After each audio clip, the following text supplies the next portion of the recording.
강경한 발언을 자주 쏟아내 늑대 전사 외교관으로 평가되는 루사의 주프랑스 중국 대사가 조만간 대사직을 내려놓고 귀국할 것으로 알려져 국제사회의 눈길을 모으고 있습니다. 루 대사는 중국 정부의 공공외교를 담당하는 기관에서 근무할 예정입니다.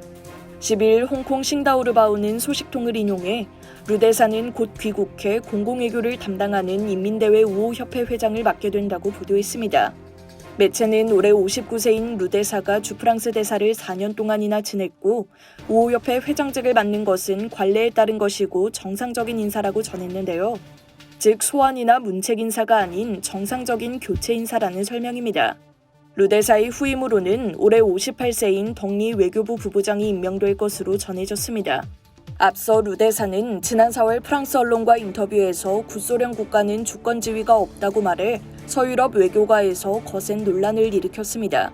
소련 붕괴 후 독립한 나라들의 주권 국가 지위의 의문을 제기해 파장을 불러온 건데요. 당시 주프랑스 중국 대사관과 중국 외교부가 루 대사의 이런 주장은 개인 견해로 중국 정부의 입장은 변함없다고 논란을 진화하기도 했습니다. 루 대사는 시진핑 중국 국가주석 집권 이래 대표적인 전랑대사로 꼽히는데요. 지난 2021년 3월에는 대사관 홈페이지에 늑대 전사가 있다면 그것은 중국을 물어뜯는 미친 개가 너무 많아서다라는 글을 올리기도 했습니다.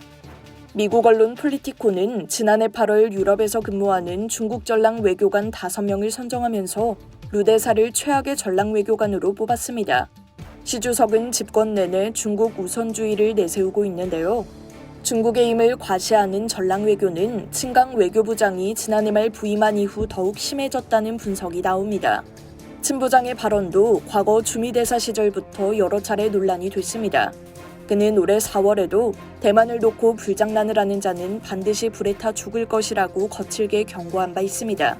또 왕원빈 중국 외교부 대변인도 지난 5월 G7 정상회의 공동성명에 대만해협 평화와 안정의 중요성이라는 문구를 담는 것에 대한 입장을 묻자 대만 문제에 대한 도발과 불장난을 중단하고 14억 중국 인민과 대척점에 서지 말라고 말해 파문을 일으킨 바 있습니다.